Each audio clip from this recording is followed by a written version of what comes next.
So let's go ahead and I'm going to use my texturizers and we're just going to soften up this fringe just a little bit and take it a little bit shorter. And this is a cut that I did a while back. It was a disconnect and shatter bob, which means it has a little bit of a graduation underneath and then some layering on top.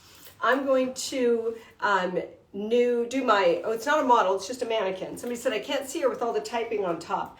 If I were only taller, you guys. There we go. How's that? I think that's above the typing, but she's as tall as me now.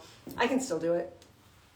But I'm going to go in and just thin out the little area right in between the fringe. We're still seeing a lot of that opening right from the center, and I do this off center as well, just depending on, you know, where it looks right on the client.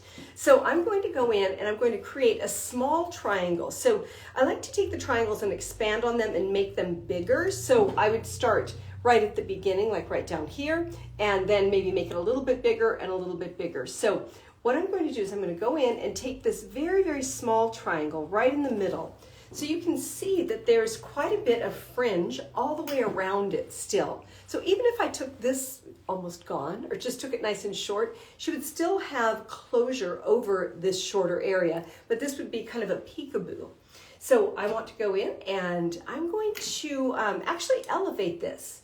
Normally, I like to cut the fringe down a little bit lower, and that just keeps more length on the top that then blends into the rest of the cut, sometimes easier. But because this is going to be a disconnected little piece with my new texturizers, I'm going to use a little bit of elevation here. So just holding on to that area, and I'm going to actually cut blunt, which these texturizers, they're 40 tooth, and they give a real seamless blend to the hair, but they still cut hair. When you have a lot of teeth like this, you do take out more hair. So if I wanted to cut not a blunt line, but a kind of pretty solid soft line, I would just open and close right on the same section. So I could do that right here. And I would just open and close right on the same area, and I would then create this little blunt line. You can see that I just shortened the line. It still looks pretty much blunt. So you can do that because of the amount of teeth that there are.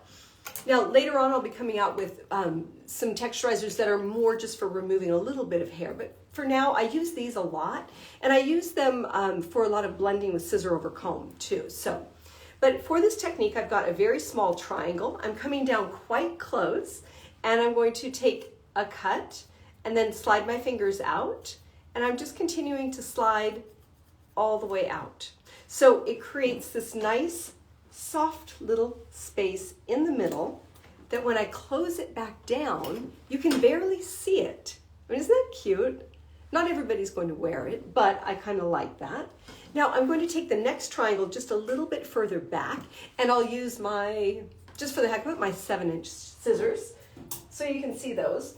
Now, typically you wouldn't need to use this big of a scissor on that small of an area, but if you guys are looking for a little wow factor in your videos, you'll notice that I use my 7-inch on small areas because it really stands out. So, you know, not that you should use them all the time. I would normally use these for, let's say, longer hair, a lot of freehand slicing. Scissor over comb, they're great for that. So let's see, I did a small triangle. Now I'm going to expand that and open up the triangle just a little bit more. And I'm going to point cut that edge. I think we can make such a huge difference with the fringe area, and it really is something that the client sees first. So, okay, there we are. And I'm going to just slide past and then just point cut to soften. And boy, these new babies are sharp. Okay. Right over the top. And you can see that that's opening out just a little bit more. So the more we pull into the center, the further we're going to open it out. I always like to say for every action, there's an equal and opposite reaction. So whenever you pull something one direction, it's going to flow the opposite direction when you let it go. We were just recently up in Toronto for Goldwell and KMS doing a show up there. It was so much fun. Got to be with my good friend Jacob Kahn, and I have this exercise where I have people move their arms and do all sorts of things for that action, that reaction type of concept. And he started calling it the hokey pokey and was even playing the music. So I don't know. We got the hair hokey pokey now. Okay, so I'm going to switch back. I'm going wider with my section again. Make sure I'm even on both sides. A little bit more over here.